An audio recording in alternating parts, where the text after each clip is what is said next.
Buonasera a tutti, grazie. Good evening, everybody, and thank you very much for participating in this lecture magistralis, which is also going to open a debate about a very present time topic, tax equity after COVID-19. Should we actually tax the wealthiest? That's a great question. Maybe you remember that during the Prodi government in 2008, Minister Padua Schioppa said that it was wonderful to pay taxes. I believe nobody else repeated that sentence. Imposing taxes on citizens has always been difficult for every government when they try to find a good motivation to do that. I think about the Euro tax, for instance, or taxes that were targeting a specific purpose. Well, today we have Professor David STASAVAGE, Director of Department of Social Sciences at the New York University, and who's connected right now with us, and Julius Silver, Professor at the Department of Political Sciences of New York University. Together with Kenneth Teeth, he's written the book Taxing the Rich, a global history of fiscal fairness in the United States and Europe, and also the book The Decline and Rise of Democracy, a global history from antiquity to today.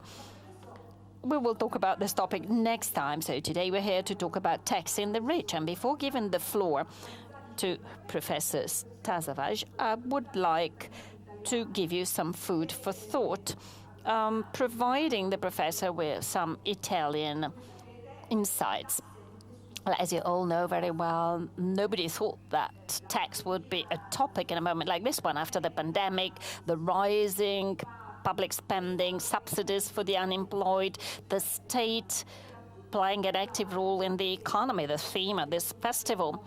So there was a lot of talk about the post-COVID economy. Nobody thought about taxes, but the Secretary of the Democratic Party, Mr. Letta, introduced this topic, making a proposal which is that of taxing the rich, specifically increasing the rate of the inheritance tax to guarantee young people from 13 to 16 with a fund to be used in a specific way. This has not been explained very well, but the idea was that of using this money for education, from starting entrepreneurial activities, for buying a house. And few know that Italy is one of the countries that has the lowest inheritance tax rate, only 4% versus 30% in Germany, 34% in Spain, 40% in the UK, and 45% in France. However, Minister Letta insisted on his proposal, claiming that it was an important one, since rich individuals, people inheriting from rich relatives, have no merit in having that wealth. And this is why they can be taxed more easily than others. But the most incredible thing is that nobody actually thought about the other side of the proposal, which is redistribution.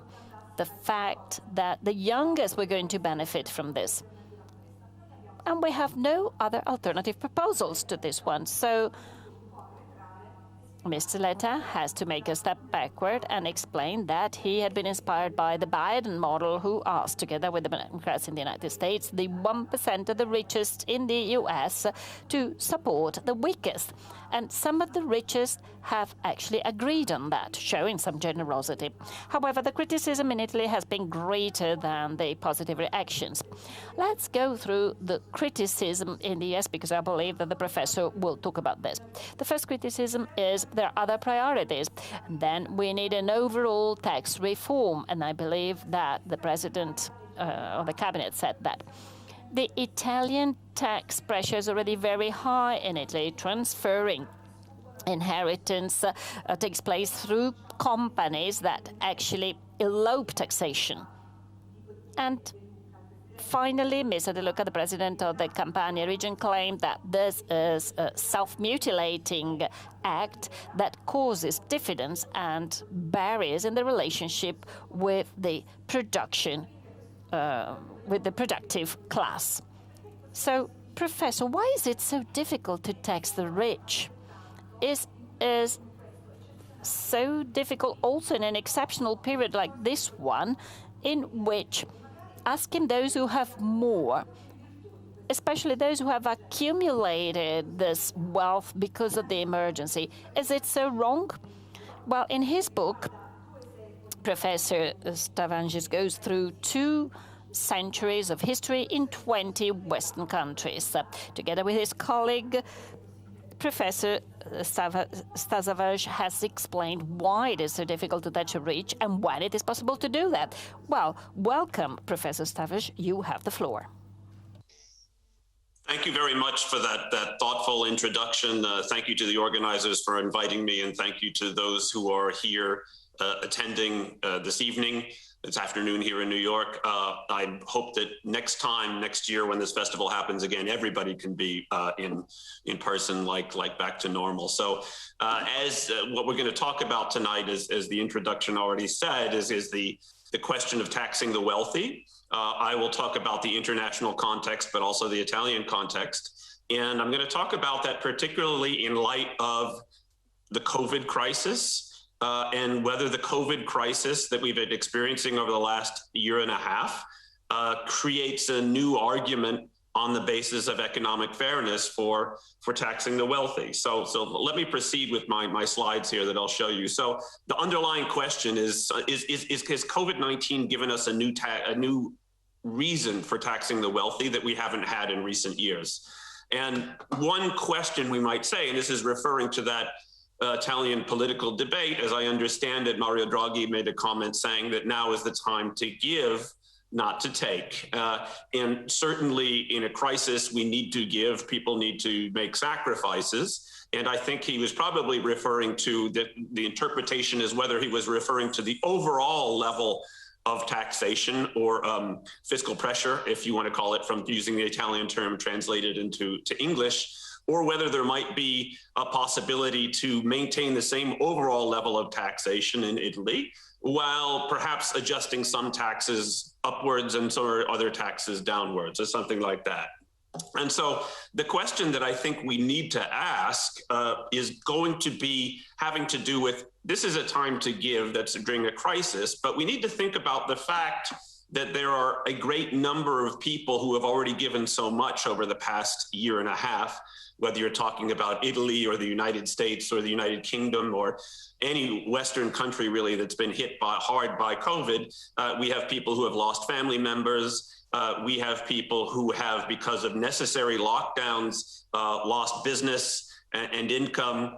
We have young people who have seen their education compromised as a result of things going online. And so we have a whole host of people who, in a sense, have already sacrificed a great deal. And so what I would suggest that we want to ask then is whether, if so many people have already sacrificed, should we ask for an additional sacrifice from the wealthy as a way of restoring some measure of economic fairness? And to do this, what I'm going to do is I'm going to talk about the history, because I think it's very useful to think about history over the very long run, to ask when is it that governments actually do something like taxing the wealthy or taxing the rich at significant rates, whether you're talking about income taxation or whether you're talking about inheritance taxation. And so this is our book that we published 5 years ago that I think has become relevant again because of COVID, with my co-author, Ken Sheevy, who is at Yale. We spent a number of years collecting data on tax rates for 20 countries in Western Europe and North America over a very long time frame, from roughly 1800 up to the present day. This took a lot of time because it's hard to find historical tax rates often. And what we did with this data, we used it in a way to sort of ask this or respond to this question of what is it that actually, what are the kinds of situations when governments will tax the wealthy heavily? And to show you some of our conclusions and then move back to what that implies for the COVID-19 crisis, I'm going to show you three separate graphs. The first of these is, this is a graph showing across these 20 countries, what was the average top marginal rate of income and inheritance taxation from 1800 to 2013. Now, again, the top marginal rate of taxation refers to the rate paid on the last euro of income or wealth. And you will see several clear things from this figure. The first of these is that the 19th century invariably was a period of extremely low taxation on the wealthy. Income or inheritance taxes, if they even existed, were never more than 1 or 2 or 3 or 4% or something like that. And so that's absolutely fascinating to consider, that even as many countries were democratizing at the end of the 19th century and the early part of the 20th century, their tax rate, their top tax rates on the wealthy, whether it was an income tax or inheritance tax, often stayed very low. And just to foreshadow things, the inheritance taxation of the 19th century was a little bit closer to your top rate of inheritance taxation in Italy today, which is indeed low. So that's the sort of first thing we conclude from this, is that the 19th century is a long era of low taxation on the wealthy. But then the second thing we conclude is that it seems like right around 1914, around the outset of World War I, and continuing through a better part of the 20th century, was a period of steeply increasing taxes on income and on inheritance. So the average top income tax by the end of World War II, the top rate was over 60%. The average top inheritance tax rate by the end of World War II was 40%. And so we could think of the fact that it seems that governments were raising top tax rates during an era of mass warfare, and also economic depression, of course, we should mention, with the economic depression of the 1930s. Then what we've seen since then has been a slow but steady decrease in average top income tax rates and average top inheritance tax rates. In fact, some countries have gotten away with their inheritance tax, done away with their inheritance tax entirely. All governments have invariably cut top income tax rates from what they were, even though they're still much higher than in the 19th century. So then we have three big periods. We have a period of the 19th century of low taxation. The World Wars and the Great Depression show us a period of increasing taxation on the rich. And then finally, recent decades have seen a decrease in taxes on the rich. And so you might ask, can we show more evidence to say that this was somehow linked to the war? Well, let me focus in and zoom in on what happened to top marginal rates of income taxation during the period of World War I. This graph breaks things down in our data between two sets of countries, those that mobilized for war and those that did not mobilize for war. And what you're going to see here is that the huge tax increase occurred predominantly in the countries that mobilized for war. Again, on the left part of the graph, we see those low rates that were predominant in the 19th century and the first decade or so of the 20th century, then a drastic increase in World War I or immediately after it, and then rates staying high after that point. So there was a very big disjuncture between countries that mobilized for war and countries that didn't mobilize for war. Now, one of the things that you might immediately ask is, does this have anything to do with arguments that were made at the time about economic fairness? It doesn't necessarily have to be the case. You might say, well, governments that needed to finance wars needed to find taxes, and it was logical to tax the rich. There's a famous line from a American bank robber of decades past named Willie Sutton. When they asked him why he robbed banks, he said that's because that's where the money is. And so in essence, you might think that governments raised taxes on the rich during wartime because that's where the money was. That's an interesting argument, but there's another twist to this story that makes that a little bit less likely, and it suggests that there's something about the nature of the political arguments that were going on that made the difference. What we're going to do next, and this is the third graph I'll show you, is we're going to distinguish between governments that mobilized for war who were democracies and governments who mobilized for World War I who were not democracies. And that's what we see here.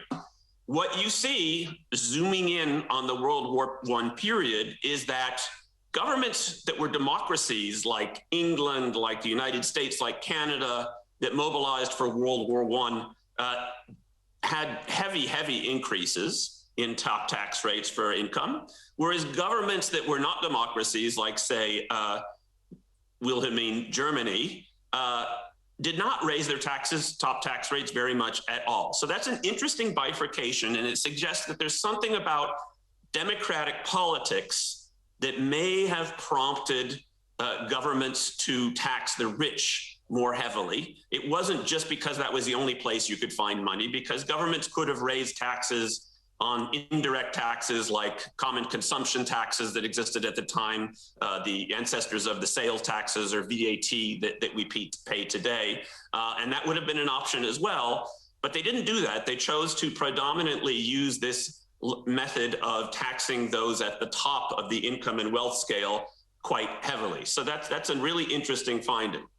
What we try to argue in the book is that the nature of this movement to tax the rich in war mobilizers who were democracies was driven above all by arguments about economic fairness, and particularly by something that I'm going to call a compensatory argument. And the compensatory argument is something that I'm going to emphasize because I'm going to come back to that when we discuss the current state of taxing the wealthy in Italy or elsewhere and the implications of COVID-19. So what we argue is that the wartime context gave political parties of the left a new argument for taxing the rich. And famously in the UK, the Labour Party referred to this as a conscription of wealth. And so what they meant was that this is a compensatory argument for taxing wealth that was introduced by the Labour Party in the UK in 1916. And they said it was compensatory, or I was suggesting it was compensatory, because a conscription of wealth via taxation, meaning what they didn't mean is literally just go out and bang down doors and take the wealth, but what they meant by conscription of wealth is that as a shorthand for raising top rates of income taxation and raising top rates of inheritance taxation, was something that was necessary on fairness grounds, because many people, of course, had their labor and sometimes often even their lives conscripted for the war effort. And there was a clear difference of the same that's being referred to in Italy today about inheritance taxation and the old and the young. Of course, people who were conscripted for the war effort were young. It was not 40 and 50-year-olds who tended to be conscripted for the war effort. But we know that in most any society, and certainly in the societies in Western Europe that we have today or that we had then, that the amount of personal wealth tends to be correlated with age, and people who are older tend to have higher levels of personal wealth than the young do. And so the argument was made at the time in World War I or its immediate aftermath that because of this age differential, there ought to be a way in which those who had wealth, who were older on whole, should somehow compensate those who had their labor conscripted in the war effort. So again, it's a compensatory argument for taxation.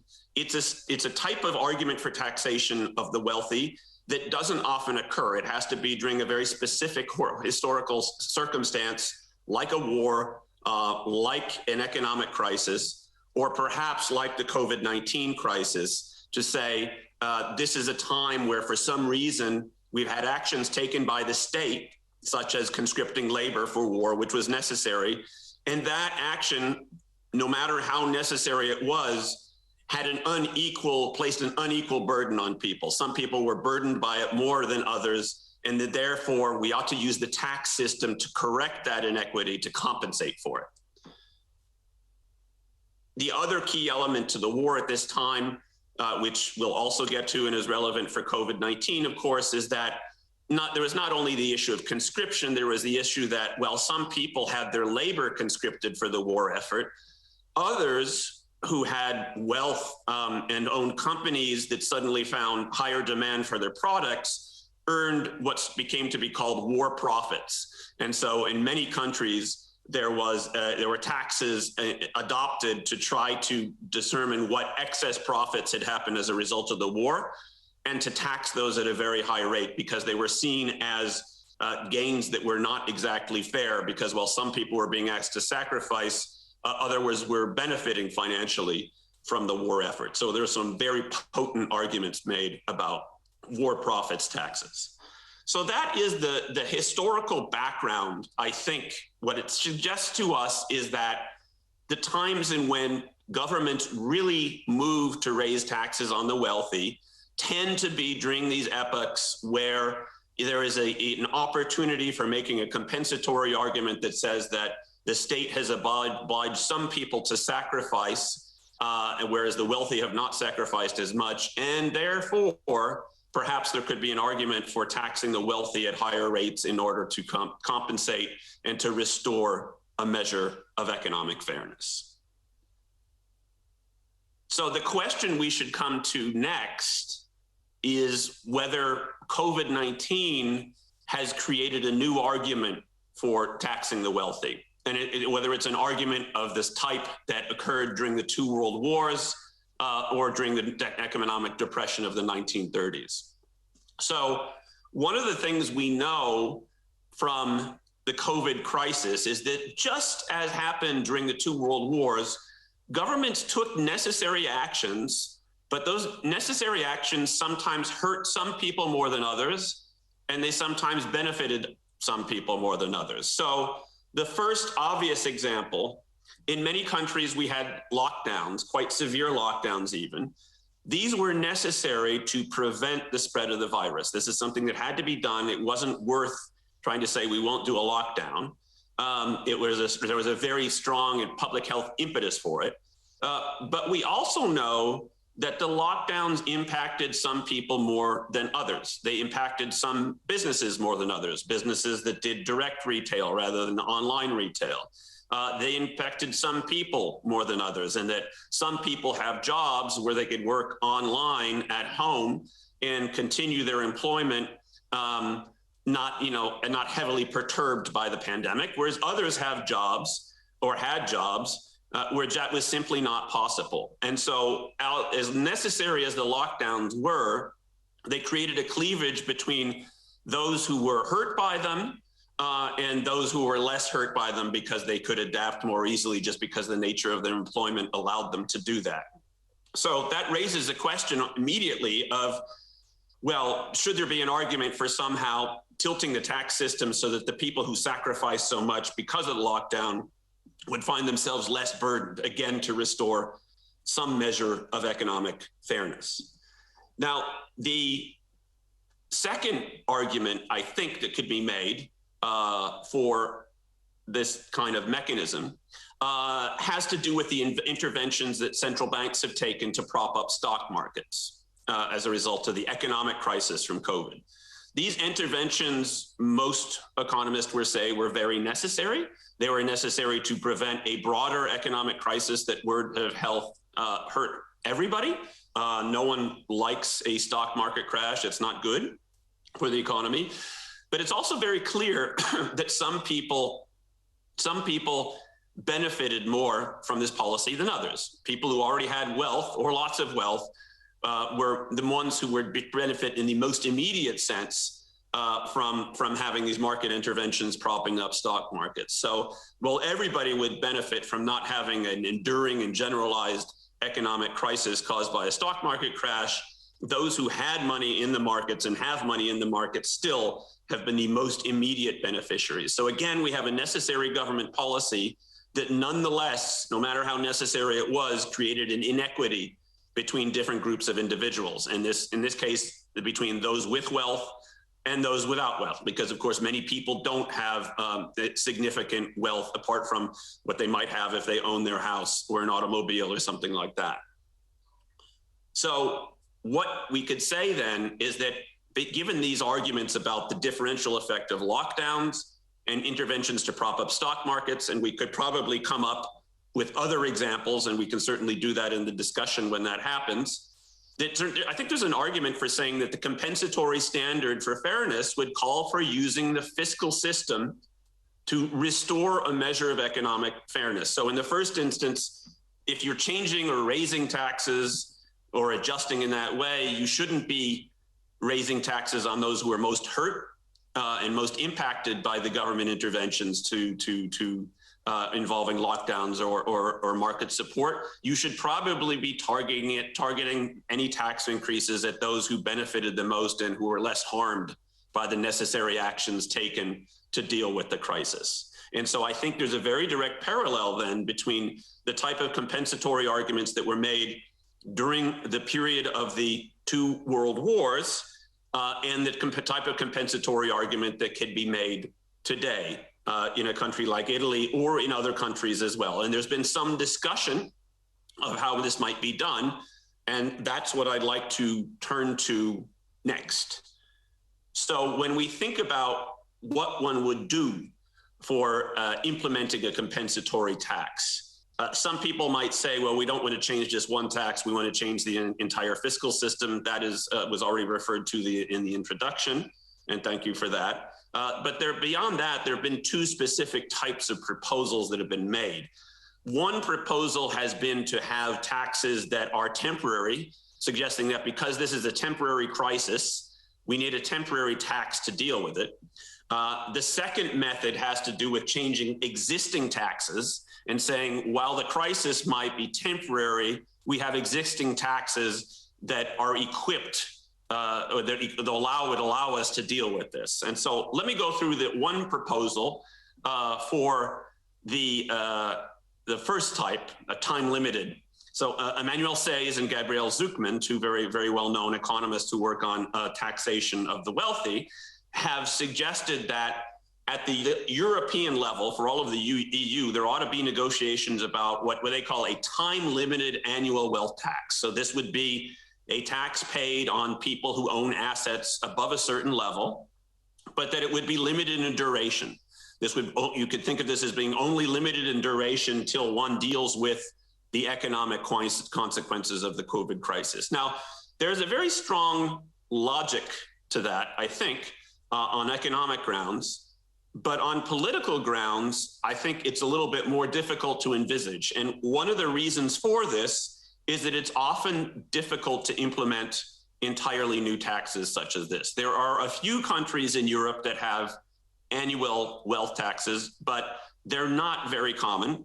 And they involve not only passing a new law, but also having a fiscal administration that is equipped to assess wealth on an annual basis. So it requires quite a new investment in new types of state capacity. And so here again, I'll come back to the period of the two world wars. We had a similar discussion that occurred after the end of World War I. Some people called for a one-off levy on wealth holders, saying, let's just tax 10 or 15% of their wealth. And there were some attempts to do that in a very few countries. But on the whole, what happened is that wasn't how wealth was conscripted. It was conscripted instead by using existing taxes, the inheritance tax and the income taxes, and raising the rates on those. And the reason why that happened politically is the same reason why I think this first option won't happen today, is that it's often politically charged and difficult to pass new taxes and to create the sort of fiscal administration necessary to implement them. So the second option would be to say, well, why don't we look at existing taxes that we have and think about how they might be altered in order to tax those with wealth in order to restore some measure of economic fairness after COVID-19. And this was already referred to in the introduction, but let me reinforce the point. Let me show you a graph here, which shows the top marginal rates of inheritance taxation across the 20 countries in our Taxing the Rich study. And these are the rates that are implemented in 2021. And as you can see from this, there are several interesting things going on. The first thing is that several countries, and often countries that we don't think of as being liberal, being more left in terms of redistribution, have eliminated inheritance taxation entirely. Australia, Austria, New Zealand, Norway, even Sweden, and Switzerland does not have one at the national level, but they actually have annual taxes at the cantonal level. So a number of countries have just eliminated the inheritance tax. And one of the arguments that has been made for that is that it often doesn't end up collecting much money because there are high exemption levels. and the rates aren't that high, even above those levels. And so it'll collect something less than 1% of GDP, which is a drop in the bucket compared to what one needs to fund a modern European state these days. But of course, it's interesting that a number of countries, and Germany was already referred to in the introduction, but we can go on and think of other countries that have high top marginal rates of inheritance. And these are for direct descendants. So if it's a son or daughter, for example, who inherits an estate, they're really quite high by some standards. They're 10 times what some other countries have. And so they've actually maintained those rates, and they're significant. And of course, there's been this case, interestingly, going further afield in South Korea, where the top rate is actually 50%, and it actually gets implemented. So I think it was someone from Samsung recently who passed on and is going to have a significant part of their estate taxed away. And so there are countries that have abolished their inheritance tax altogether, and then there are countries that have kept an inheritance tax that applies generally only for large estates, and where the rates are still significant, economically significant. And then Italy is, in a sense, in a third category all on its own.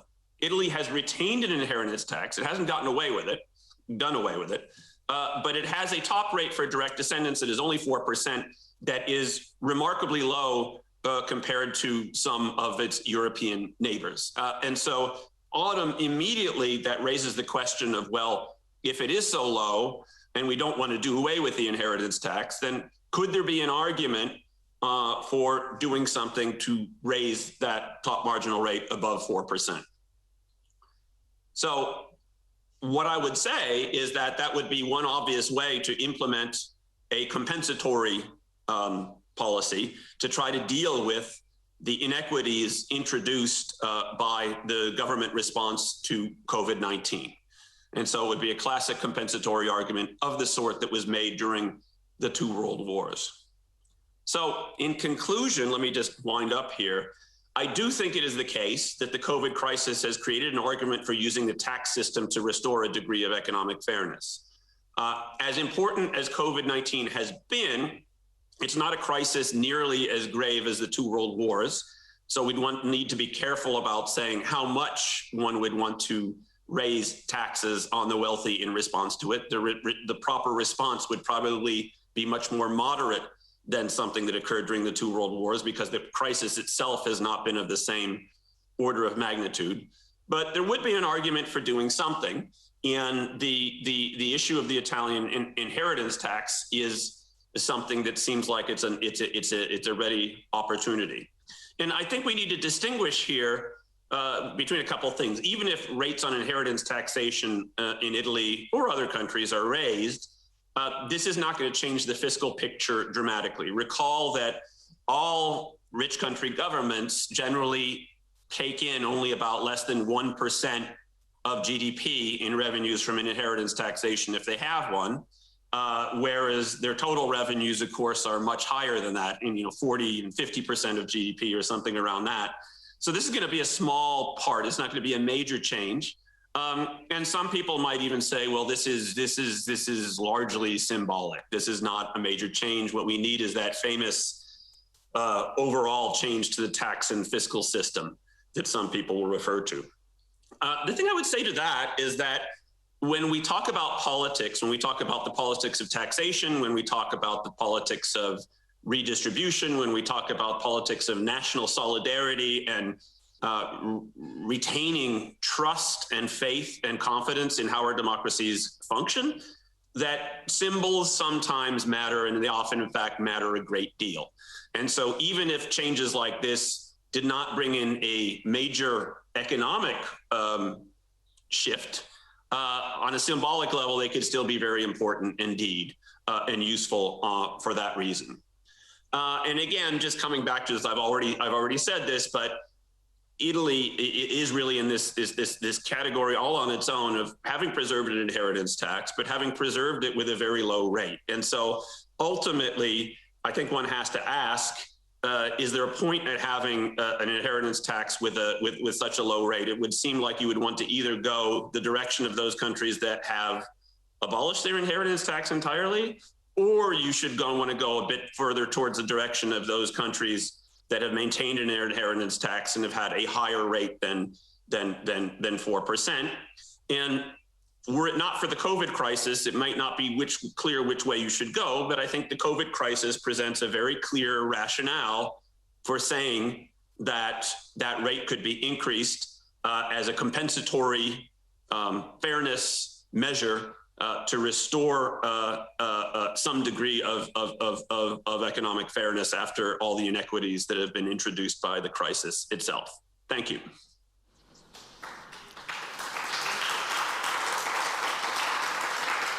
Grazie, professore. E prima di passare... Thank you very much, Professor. Well, before giving the floor to our audience, I would like to ask a question regarding inheritance tax. Does the objective one has, which is related to the inheritance tax, play a role? Luigi Einaudi used to claim that the inheritance tax should be paid at specific times, and it should be destined to specific investments and not to current spending. So do you believe that the use of this inheritance tax plays a role? Yes, there are a lot of issues with the inheritance tax that we didn't get a chance to discuss about. Lots of economists have written down whether inheritance taxation is optimal or not. There tend to be some circumstances where it can be, and it depends upon some of the assumptions about motives for parents for saving for their children or their offspring or whoever's inheriting it.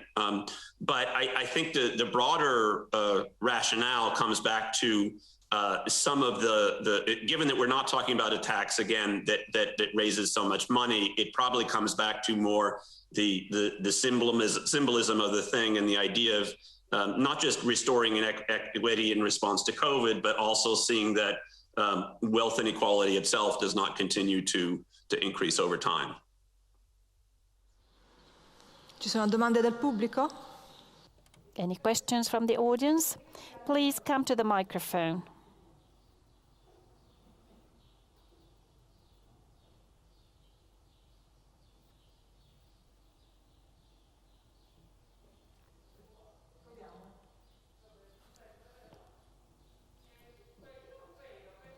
I'm sorry, but we cannot hear the question.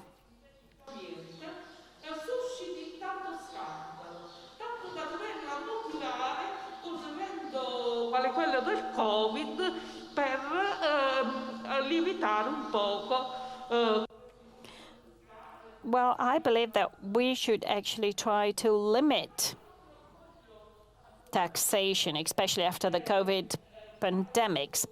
I mean, I do not want to speak out of my own political and ideological ideas. I want to consider the fact that we are in a liberal state. And, I mean, we are the children of the French Revolution. At that time, there were three fundamental principles: liberté, fraternité, égalité. And liberty, freedom, legality, and fraternity in a liberal state cannot be left behind. Therefore, I believe it is absolutely mandatory to eliminate the disequalities that have become bigger and bigger in recent times. So also liberal states should consider this. Thank you. So you're telling us that the principle of fairness is not sufficient as a motivation to impose taxes. Exactly like the professor said, you also need a compensatory target. And anyway, this would not be enough to eliminate this equality, but there is also a strong symbolic motivation. Is that right? Yes, I was trying to explain that equality is fundamental. And this applies also to a liberal state. Right, so I recall in the principle of equity, and you believe that just this principle makes taxation fair. Yes, it is a natural thing. Thank you.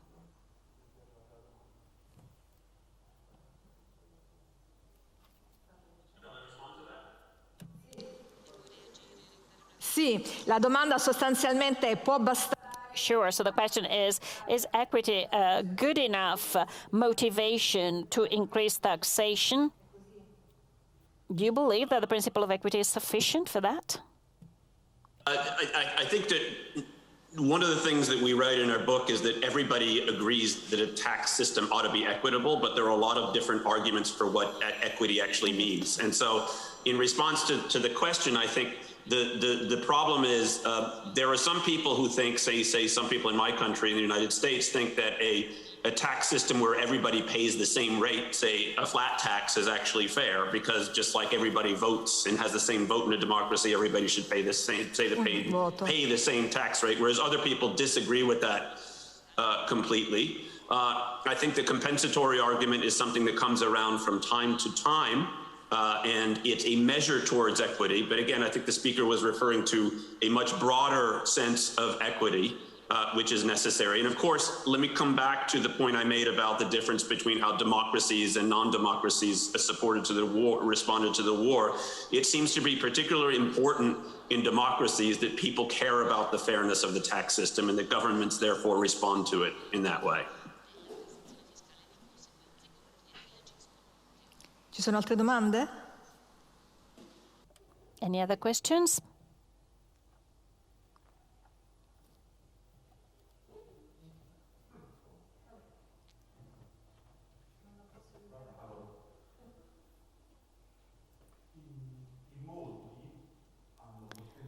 Many have claimed that either you have more than $1 billion or you live in democracy. The two things they claim are incompatible. Excessive wealth unavoidably leads to excessive political power. And for sure, a different tax system could probably help reduce this equality, also in the framework of greater justice and democracy. But is the tax system sufficient to achieve this target? Or is it necessary to support it with other measures to prevent Jeff Bezos and all those billionaires just accumulate money in the context of extreme disequality? So I'll respond to that. So it's a very interesting question, and it's actually closer to some of the material that I wrote about in my more recent book that was published last year, The Decline and Rise of Democracy. If you look at the historical record, it gives us a nuanced message in response to your question. So there's a lot of people out there who will write and suggest that wealth inequality, rampant wealth inequality, will somehow lead to the end of democracy. And there's actually not a lot of evidence for that, because at the time European states democratized, say in the late 19th and early 20th centuries, there was actually a tremendous amount of wealth inequality then. And democracy survived, and it emerged and survived. And so if you want to talk about democracy itself dying or failing, then I think democracy can survive in the face of widespread wealth inequality. But the problem, of course, is that it may be that democracy survives, but we're not very happy with the type of democracy that does survive. And so that is an inevitable question in a democracy, is to say, as long as we have a capitalist economy and we allow for people to invest and produce, and some people have different talents and some people are lucky and some people are unlucky, then wealth inequality is a natural phenomenon and it's not in itself a bad thing. But then the question becomes, is there a need to maintain some level of taxation so as to see that wealth inequality does not become too important, so that wealth itself does not begin to corrupt the political system? And of course, I come from a country in the United States where the role of money in the political system is perhaps more important than in any other rich democracy today. And you can see that it's not necessarily a positive thing. And so I do believe that we didn't get the chance to talk about that in the presentation or the introduction, but ultimately that's an open question about going forward as we see levels of wealth inequality rising in many countries. Is that going to lead to a form of democracy where some people inevitably have, some people have always had more influence in democracies than others, but is that going to exacerbate that problem? And I think that's an open question. Ci sono ancora domande? Any more questions? Well, talking about multinationals, the latest initiative by President Biden to the rest of the world is that of a minimum universal rate. Do you think that it can be successful? Well, certainly the extent to which the discussions have moved forward suggests that it has a greater chance of being successful than before. If you had asked me that question a few years ago, 5, 10 years ago, I would have said very, very, very unlikely. But I think there is a sort of changing attitude towards the fact that certain countries which are really just strictly tax havens, but not just countries like that, countries say like Ireland or the Netherlands that have an extremely low corporate tax rate and succeed in a form of tax competition that lowers revenues for other people, whether that should be allowed to persist or not. And it does seem a lot more reasonable to suggest that there ought to be a floor to the level of corporate taxation, such that you get away with the problem of what in the United States we would call beggar thy neighbor competition. Benissimo. Ok, io la ringrazio. A questo... Well, thank you very much. Now, of course, we will see whether this minimum rate taxation is introduced, and let's see what happens in Italy in terms of increasing taxes on the rich. And I hope that we can see you soon again in person at the festival here in Trento. Thank you very much for being with us.